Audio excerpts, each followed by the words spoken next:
नमस्कार प्रिय छात्रों, आज हम पढ़ेंगे कक्षा 10 एनसीईआरटी का 3.5 का क्वेश्चन नंबर 4 का 5वां सवाल, जिसमें हमें दिया है एक आयत का क्षेत्रफल 9 वर्ग इकाई कम हो जाता है यदि उसकी लंबाई 5 इकाई कम कर दी जाती है और चौड़ाई 3 इकाई बढ़ा दी जाती है। यदि हम लंबाई को 3 इकाई और चौड़ाई को 2 इकाई बढ़ा दें तो क्षेत्रफल 67 वर्ग इकाई बढ़ जाता है। आयत की बीमाएं ज्ञात कीजिए। बहुत ही सिंपल सवाल है, आइए इसको देखते हैं। सर्वप्रथम कह रहा है एक आयत का क्षेत्रफल, तो हम सबसे पहले अपने समझने के लिए एक आयत बना लेते हैं। आयत की आमने सामने की भुजाएं सदैव बराबर होती हैं। ये हमारा आयत बन गया और आयत का क्षेत्रफल होता है आयत का क्षेत्रफल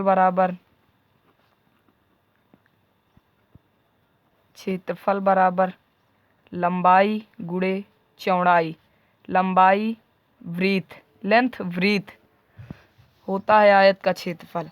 मान लेते हैं, माना इसकी लंबाई बराबर x, माना आयत की लंबाई बराबर x, आयत की लंबाई बराबर x और चौड़ाई बराबर y, और चौड़ाई बराबर y।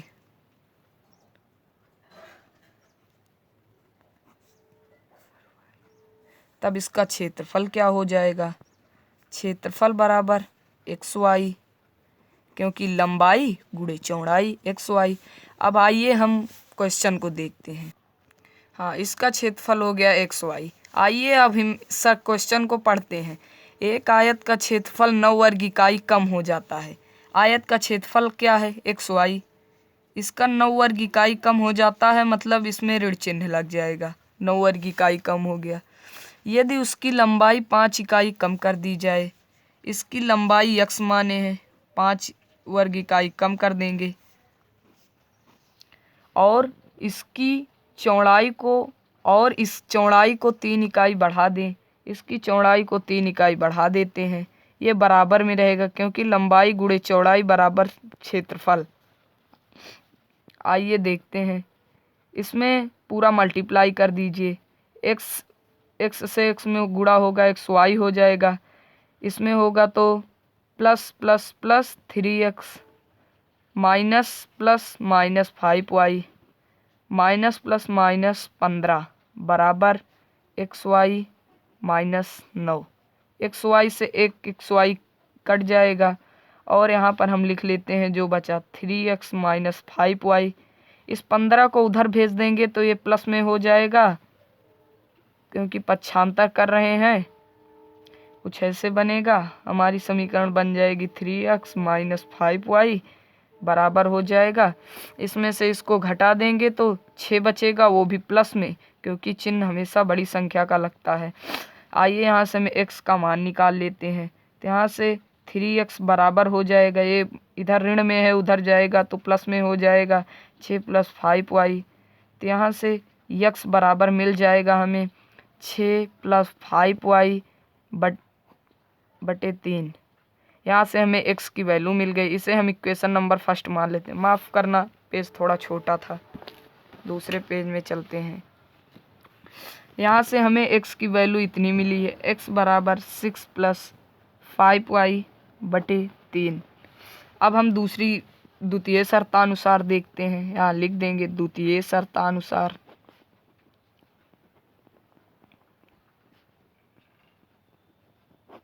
द्वितीय शर्त में हमें कह रहा है कि यदि हम लंबाई को 3 इकाई कम और चौड़ाई को 3 इकाई बढ़ा दें। लंबाई को कह रहा है 3 इकाई, लंबाई को 3 इकाई हम कम, लंबाई को 3 इकाई बढ़ा दें और चौड़ाई को 2 इकाई बढ़ा दें। देख लीजिए आप खुद ही। और इसकी चौड़ाई 3 इकाई बढ़ा दी जाती है। यदि हम लंबाई को 3 इकाई और चौड़ाई को 2 इकाई बढ़ा दें, देखिए हम 3 इकाई लंबाई को और चौड़ाई को 2 इकाई बढ़ा दिए, तब इसका क्षेत्रफल तो क्षेत्रफल 67 वर्ग इकाई बढ़ जाता है। इसका क्षेत्रफल xy हो जाएगा और इसका बढ़ जाएगा 67 हो जाएगा। शर्त के अनुसार इसको फिर से मल्टीप्लाई कर लीजिए।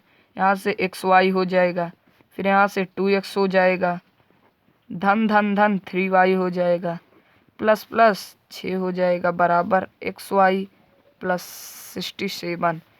xy से xy कट जाएगा, जो बचा लिख लेते हैं। 2x प्लस 3y प्लस 6 बराबर 67।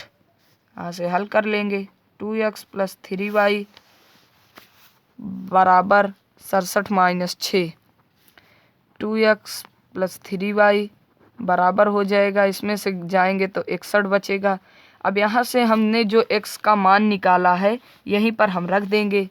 तो यहाँ से हमें मिलेगा, इसको क्वेश्चन नंबर 2 मान लेते हैं। समीकरण 1 का मान 2 में रखने पर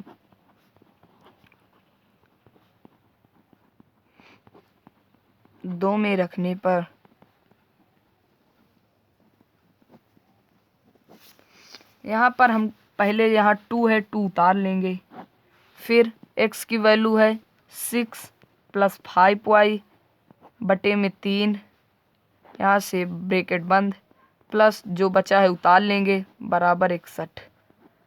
अब इसको हल कर लेते हैं। इससे इसमें गुणा करा दीजिए। 2 छंग 12, 2 पंचे 10y बटे 3 प्लस 3y बराबर 61। यहाँ से फिर हल कर लेंगे। यहाँ से हो जाएगा 12 प्लस 10y प्लस 9y बटे 3 बराबर 61। यहाँ से हो जाएगा 12 धन 10 9 19y। चर हमेशा चर ही के साथ जुड़ेंगे। अगर यहाँ x होता यहाँ y होता तो कभी न जुड़ता। बटे बराबर हो जाएगा, यहाँ 61 के बटे में हम 1 लिख सकते हैं और इसको हम 3 गुणा करा देंगे। तो 61 को 3 से गुणा कराएंगे तो 3 एकम 3, 3 छंग 18। अब यहाँ से हल कर लेते हैं। तो 19y चर को एक साथ रखिए, बाकी संख्या को उधर भेज दीजिए। 188 में से 12 जाएंगे तो बचेगा 171। y बराबर 171 बटे 19। तो यहाँ से एक कैंसल होगा, बराबर आ जाएगा 19 9 या 171। तो y बराबर 9। अब y की जो ये मान आया है इसे किसी भी समीकरण में रख देंगे। माफ़ करना, फिर से थोड़ा पेज कम पड़ गया, थोड़ा लॉन्ग में समझा रहे हैं। यहाँ से हमारा समीकरण 1 है x प्लस 5y बटे 3।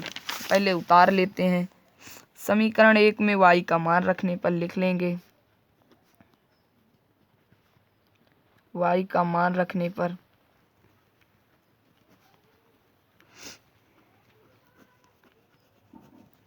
समीकरण 1 हमारा है x बराबर 6 प्लस 5y बटे 3। x बराबर 6 प्लस 5y बटे 3। ठीक है। y हमारा y का मान आया है 9। अब हम y का मान यहाँ रख देते हैं। x बराबर 6 प्लस 5 गुणे y का मान हमारा 9 है बटे 3। तो x बराबर हो जाएगा, पहले गुणा करते हैं फिर जोड़ते हैं। 6 प्लस 9 पचे 45 बटे 3। तो x बराबर 51 बटे 3। यहाँ से कटेगा तो 17 आ जाएगा। x का मान 17 आया है। चूँकि हमने लंबाई को x और चौड़ाई को y माना है तो हम लिख देंगे, अतः आयत की लंबाई बराबर